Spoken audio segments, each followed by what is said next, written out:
ready. All right, let's do it. Let's have a good show, everyone.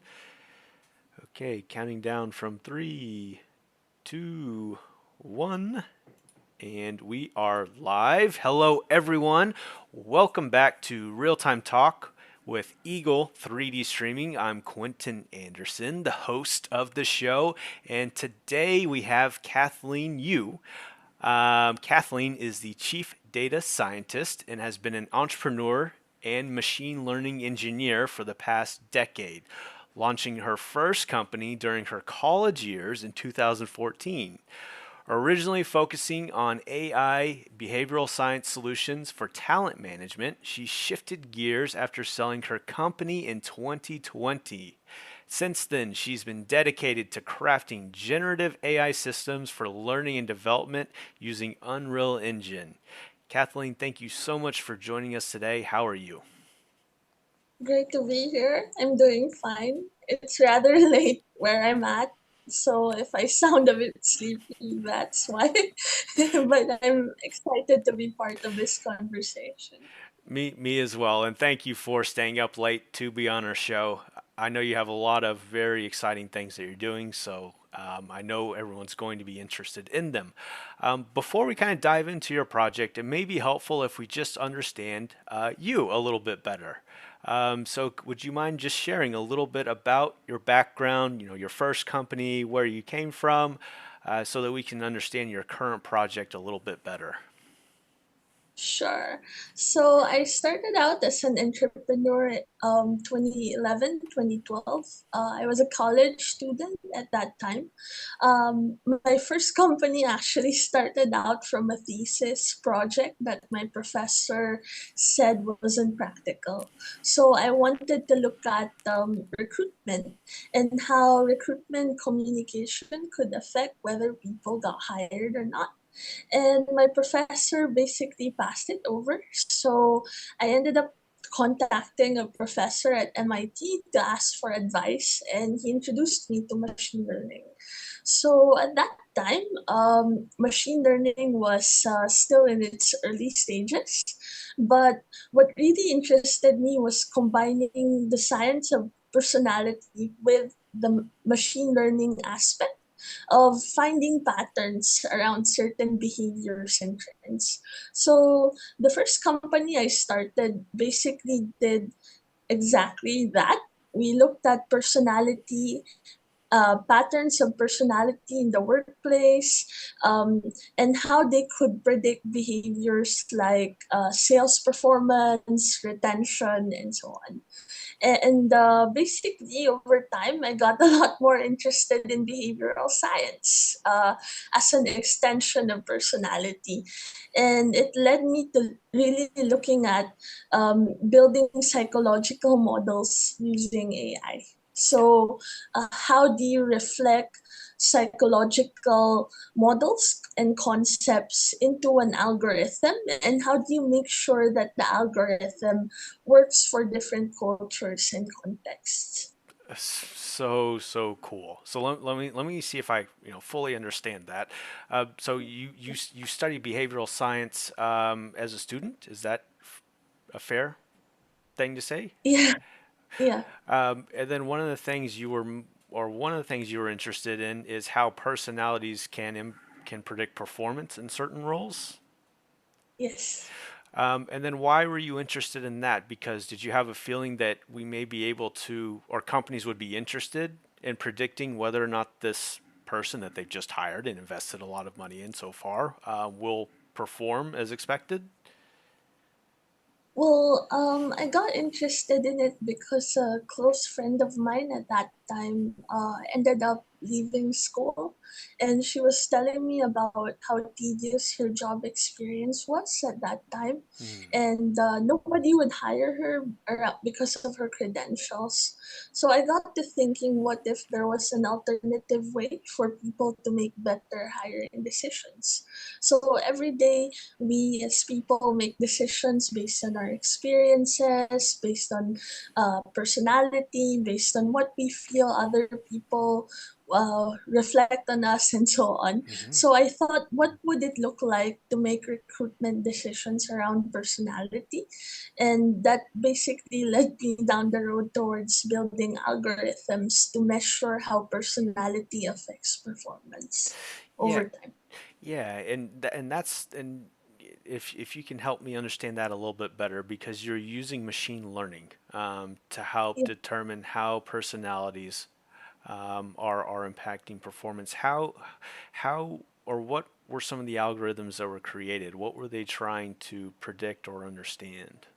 Oh, so we basically work with this real estate company in the Philippines.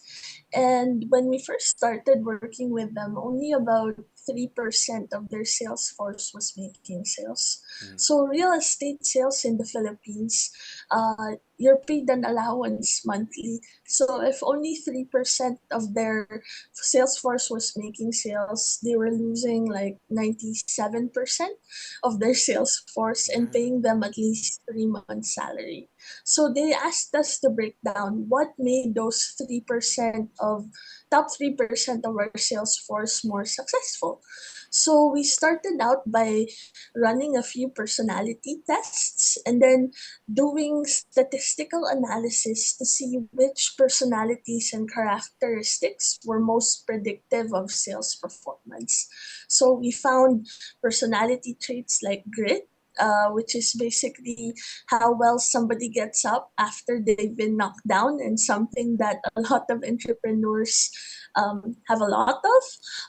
We looked at perseverance as well. So, how consistently people face challenges in the face of setbacks, in the face of difficulties. And basically, we found that these personality factors were actually somewhat correlated to sales performance. So over time, we connected those relationships together. So the company started hiring based on grit, building a focus around developing gritty sales team members, and developing those types of personality traits in the workplace. And within 6 months of implementing our algorithm for hiring and training, they had about 96% of their sales force closing sales in the second month. Yeah. So, So that's really the power of personality and behavior when it comes to these kinds of applications. how do you measure grit, or how do you determine if someone's gritty or not?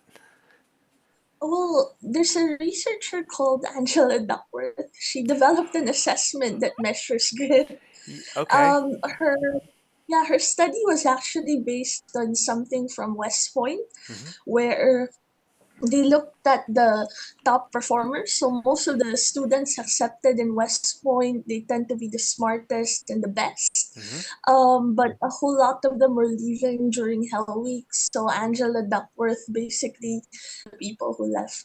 And she used it to come up with her measure of grit as passion and perseverance.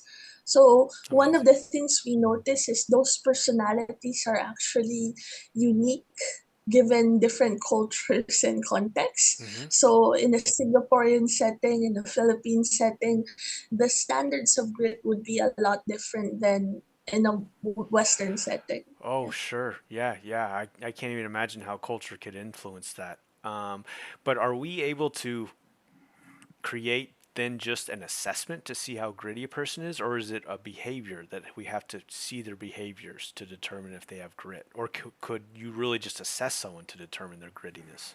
Uh, so personality is behavior developed over a period of time. Hmm. So essentially, when you're taking a personality test, you are looking at which behaviors you tend to gravitate towards over a period of time. Oh my So gosh. for us, we look at behavior indicators, we look at assessments, Hmm. but context is also very relevant when it comes to assessments. So for example, job applicants tend to have higher grit higher perseverance, way higher than people who are 1 year on the job and 2 years on the job. And we can also predict things like the likelihood of people leaving a company after 1 year just by looking at changes in their grit scores over a period of time. That is so cool. I wish you could like work with us and do some personality assessments for Eagle. But so you had success in your first company Yeah, with behavior and profiling, and now you've moved on to, I believe, your second venture or your second yeah. project, and it has an Unreal Engine and a streaming component. So what project are you working on now? So I took that concept of personality and behavior and applied it to generative AI. Hmm. So what if you could um, develop an AI that could learn or match those personality patterns over a period of time?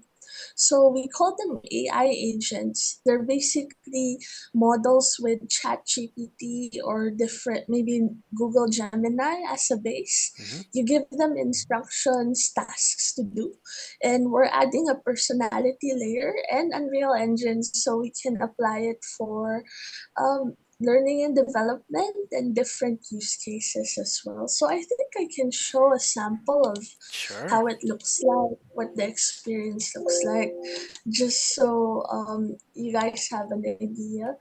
So this is something that we developed for design thinking exercise. And what we did was we generated two agents with different personalities. They're mad at each other because they lost a client. They lost an account. Hmm. And you're supposed to use design thinking skills that you've learned to sort of make sure that to sort of get them to agree or to sort of get them to listen and communicate with each other. So, Ugh, don't even get me started. Jennifer is driving me crazy with her incompetence. so AI with emotions.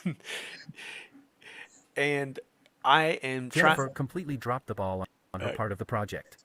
Her work was sloppy and full of mistakes. I can't believe she's still employed here.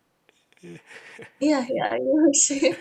So when it comes to adding personalities to the AI, I'm trying to connect the dots on, the outcome that we're trying to get here. Is it that it will make, AI agents more lively, or do you think it'll serve another purpose or why it's important to attach personalities to AI agents?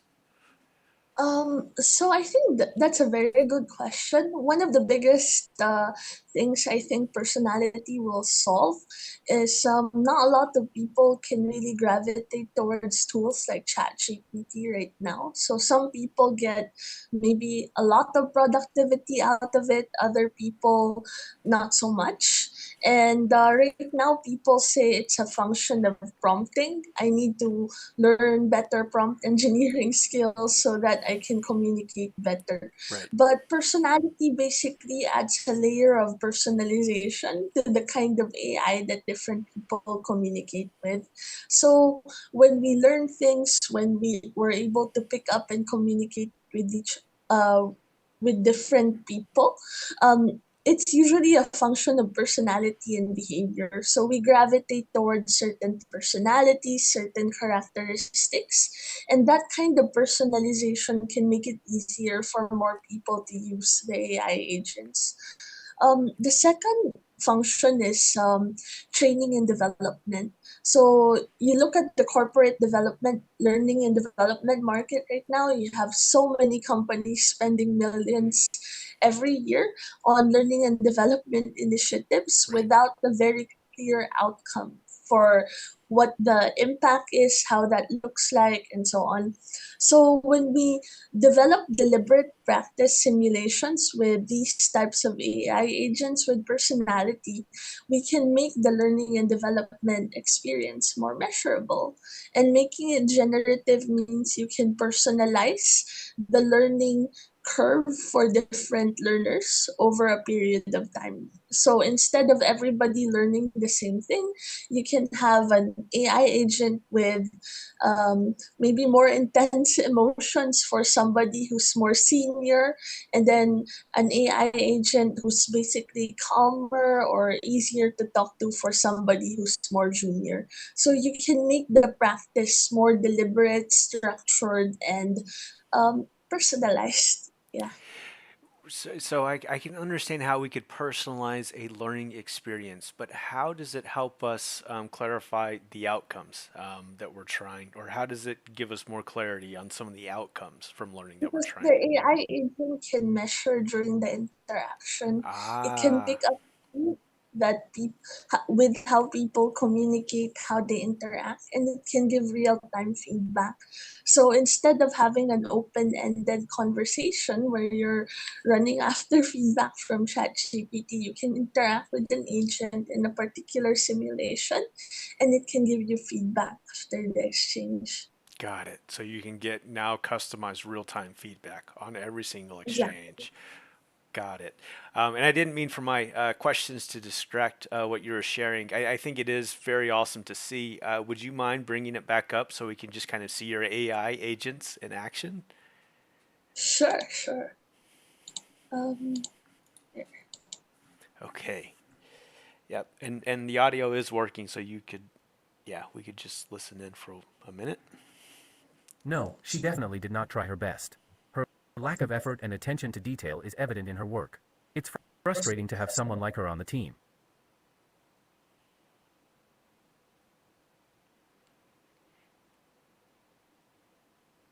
Of course I did. I tried to address the issues with her, but she just brushed it off and didn't take it seriously. It's like talking to a brick wall. so you can interact with Jennifer, check in with Jennifer, see how she's Frustrating to doing. work with him. Okay.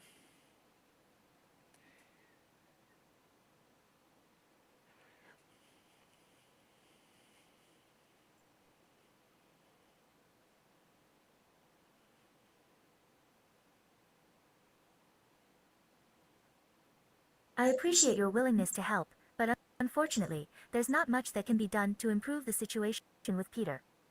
He is not open to resolving the issue, and it's affecting our working relationship.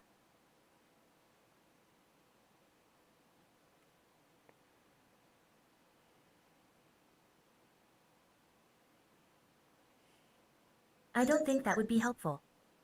Peter is not receptive to resolving the conflict, and I don't believe mediation would be effective. Thank you for your offer, though. So in the exercise, they talk them Peter and Jennifer to a middle ground, but as you can see, both of them are irrevocably angry with each other at the moment. Mm-hmm. So you can also talk during the simulation, and that's really where the streaming technology of Eagle 3D has helped us a lot.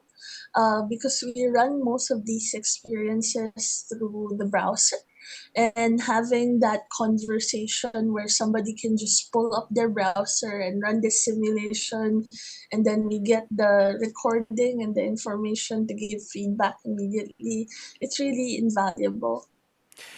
Um, and and let's break down, and did you have another example that you wanted to share? Because um we're getting some positive feedback from the feed on things. So if there's anything else, yeah. so this one is a lady that's playing a customer persona. Mm-hmm. So a lot of the time when you talk about corporate customer personas, they tend to be static based on marketing models and materials. So what if you could talk to your customer persona? So what if you could say, I'm talking to Anissa. She's a 22-year-old student. She tends to favor maybe McDonald's or something, Mm. and then basically you can talk and run suggestions by your customer persona on what they would find interesting. So that's another use case we're actually looking at. Yeah.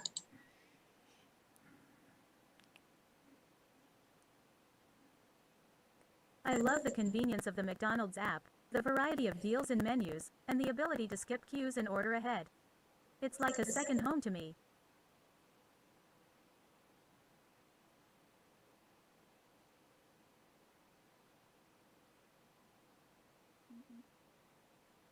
Yes, I have tried other fast food places, but McDonald's is my favorite. I find their app and deals to be the most convenient and enjoyable. Yeah, so something like that. So let's break down the technology a little bit. Of course, this is Unreal Engine. Yes. So we have an Unreal Engine project, and then are you using MetaHumans or some other avatar, I'm assuming? We're using MetaHumans and then running Convey currently on the back end. Okay. And then basically we're slowly implementing our own personality models into the Convey agents so that they have more of a variation of interactions. So once a user runs a session, we have an NVIDIA data collection pipeline that basically processes each of the videos from the browser. Mm-hmm. And then once we run it through an analysis with another agent, Mm-hmm. that gives the users feedback either via email or via chat messaging app. So it gives feedback on things like communication skills, active listening skills, or at least some of the variations that we're looking at as well. Yeah. And so is that another benefit of personalities and personifying it is, instead of just delivering feedback through an email or something, you've now represented it through a metahuman that has a personality. So feedback's being Yeah. delivered more personally. Is that? Exactly. So the metahuman can have a tone, it can have an expression, and it can be personified in a lot of different ways. So we found that it's a lot more effective to get people to interact with that kind of AI. Got it. Got it. Yeah. Another use case would be, or have you ever considered maybe duplicating someone?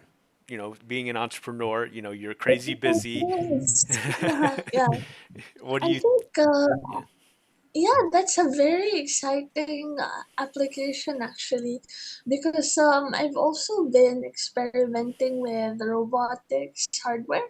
Hmm. So GPT recently released Vision API so that you can actually upload images and so on. I've been experimenting on it with one of the robots I have at home so that you can sort of process the video feed in real time and interpret what's going on around you. I've also thought about what if you had an agent version of that robot, Hmm. and that agent version of that robot could save different memories or save different experiences into a vector database of some sort, Hmm. so that you had the online version and the physical version working together. I think that's something that the folks at NVIDIA are very excited about, and they've been advocating for it for a long time as well. And it almost becomes like a philosophical question because if you had two robots of the same person, who am I? Um, but Yeah. so that is very, very cool. Anything else that you would like to share? Screen share? Um, I think that's it for now.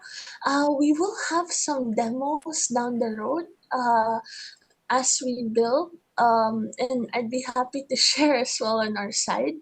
But there's a medical application that we're looking at as well, Hmm. basically teaching doctors empathy when they communicate.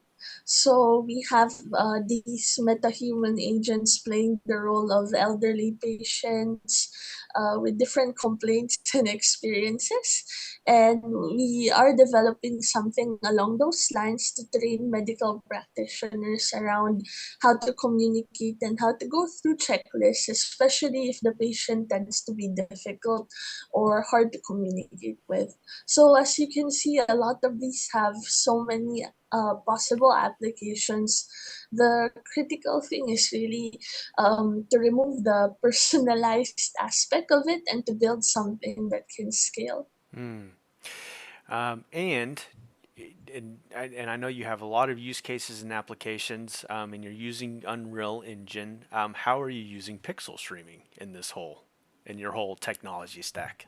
Well, to be honest, pixel streaming initially frustrated me, primarily because I wasn't sure how to get the plugins to work well. And then once I got it working around the tools like AWS, I felt like it was a bit expensive on my side. So when I found you guys at Eagle 3D and I was able to run a demo, and basically show it to different people, run it with different people. It was quite exciting for me because it simplified a lot of the back end that I was working on. Hmm. And so I guess, does it help provide demos, or it makes it easier for you to share your agents? Is that the benefit or the reason? It makes it easier to have different interactions and simulations with different people at the given with different users at the given time. Um, I think the advantage of pixel streaming is you don't need to have everyone have the hardware of rendering something from Unreal Engine, maybe a video card of a certain level, and so on. You can just run it through the browser directly. You can have the interactions um, very quickly. You can have it look quite beautiful without somebody having to invest so much in the right computer hardware.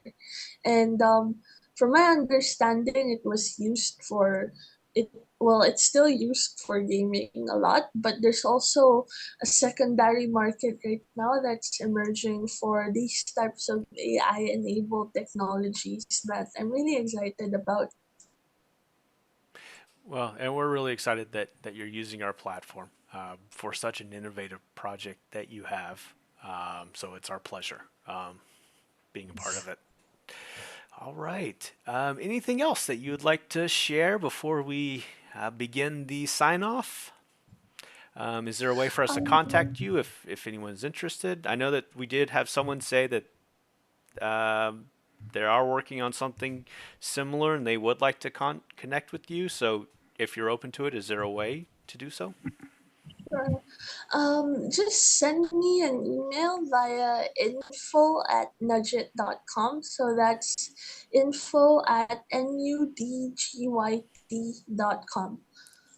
And we'll include, or is it okay if we include that the email in the YouTube description, or would you prefer not? Sure, Okay. that's more than fine. Okay, so we'll include that email in the YouTube description if anyone would like to reach out to Kathleen. And Kathleen, thank you so much for taking the time to be on our show. I'm Quentin Anderson, and this has been Real Time Talk with Eagle 3D Streaming. Kathleen, thank you so much for joining us today, and we will see you all on the next show. Thank you. Thanks. Bye, everyone.